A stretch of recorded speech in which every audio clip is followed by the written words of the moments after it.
Welcome to episode 126 of my Dissecta Membra, my Scattered Thoughts, prelude to what I hope will be a Connecta Membra, a connected series of reflections on the Mass.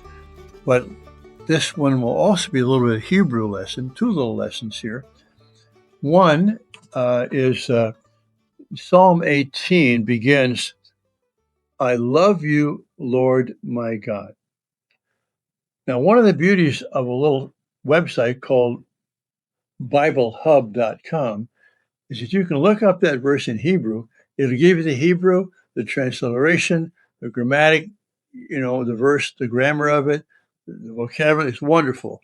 But I was wondering, what is the word used for love there? Because famously, we talk about God's merciful love, hesed. Hesed is the Hebrew word for love. So I expected that this verb would be a form of hesed, but it's not. The verb in Hebrew is arakemka. Arakemka. Oh, so what? Well, rachamim are the intestines, or the inner, our inner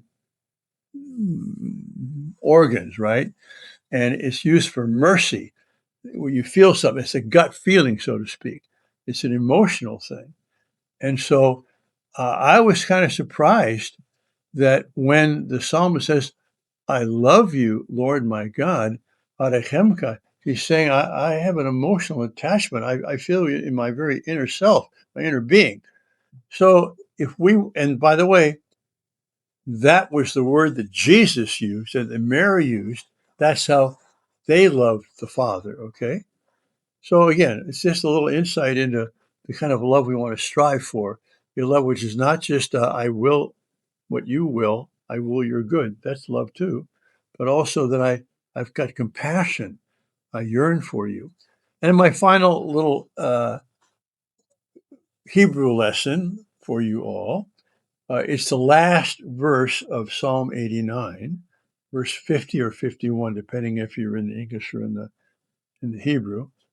And it's a psalm about, it's a long psalm, 50 verses, and it's all about you abandoned us, our city is in ruins, used to lead us, the temple is destroyed. I mean, nothing in that psalm is other than a complaint about the destruction that God has allowed to experience the Hebrew people, the Jewish people. But the last verse is,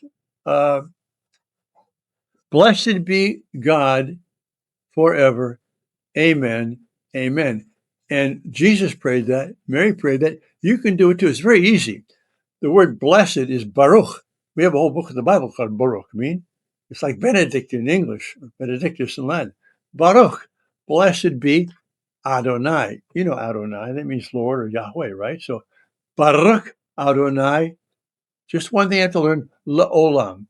La, it means two or four, and Olam means ever. So Baruch Adonai La'olam, blessed be God forever. And then, you'll know this, Amen and Amen. And in Hebrew, Amen v'Amen. The little vav there means and. So after all the recounting of the disasters that have struck the Jewish people, this psalm ends, Baruch Adonai Lo'am, Amen v'Amen. Blessed be God forever. Amen and Amen. Amen.